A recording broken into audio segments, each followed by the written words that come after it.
What up and welcome to Rama Screen YouTube channel. And here's my review of Netflix new series, Black Knight. Let's rock this. Wait, Black Knight? Wasn't that the Martin Lawrence 2001 movie? I know, right? That's what I thought too when I first heard the title. That's some comedy classic right there. But nope, this is a different Black Knight. This one comes all the way from South Korea. So straight up, what's my overall verdict? Black Knight is a mixed bag. I mean, if you are fans of dystopian uprising stories like The Hunger Games or Divergent, for example, where there are various class systems and the oppressed ultimately fight back, then odds are you might end up enjoying this show. On the other hand, that is also what makes it so predictable and generic and frankly tiresome. And there's hardly any nuances in Black Knight. The characters are either over the top heroic or over the top villainous, at times forceful and off putting. This whole thing seems to be designed for audiences who just want things spoon fed to them. There are only 6 episodes, but the final episode could not come fast enough. Based on Lee Yoon-gyun's widely acclaimed webtoon and directed by Cho You-seok, Black Knight follows the journey of refugee Sawol and the legendary delivery man 5-8 as he takes on the all-powerful Chomyoung group in a dystopian portrayal of Korea devastated by severe air pollution, making it uninhabitable without an oxygen mask. This is the story of the delivery men who endanger their lives to transport essentials to people in a polluted and dystopian world where strict social hierarchy is enforced.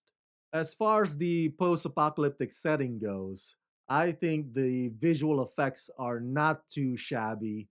In terms of designs, South Korea has always had a good track record of bringing science fiction come to life on the screen, and Black Knight is no different. The barren, atmospheric, dusty wasteland definitely gives off that sense of helplessness and urgency. And I'm sure some of this also takes some influences from Mad Max. I got no problem with the cast. I think they are a pretty impressive group of actors. Kim Woo Bin, who plays the legendary delivery man 5-8, is nothing short of charismatic. Kang Yoo-seok, who plays the young man Sawol, aspiring to become just like 5-8, is incredibly and physically committed. Isom, who plays the female major soldier, is sturdy as a rock, and Song Seo-hyun, who plays the main antagonist, knows exactly how to make himself be the guy you love to hate. It's just that, to me, the material is just not sufficiently complex. Not to mention, you could see the progression of Sowell's journey coming a mile away.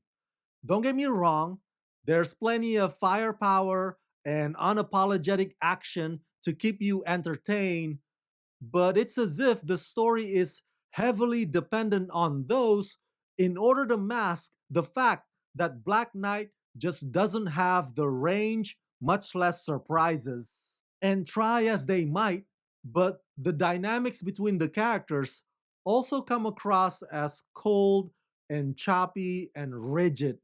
Look, I don't mind another dystopian uprising story. I just need them to give me something, anything, that would separate themselves from the rest.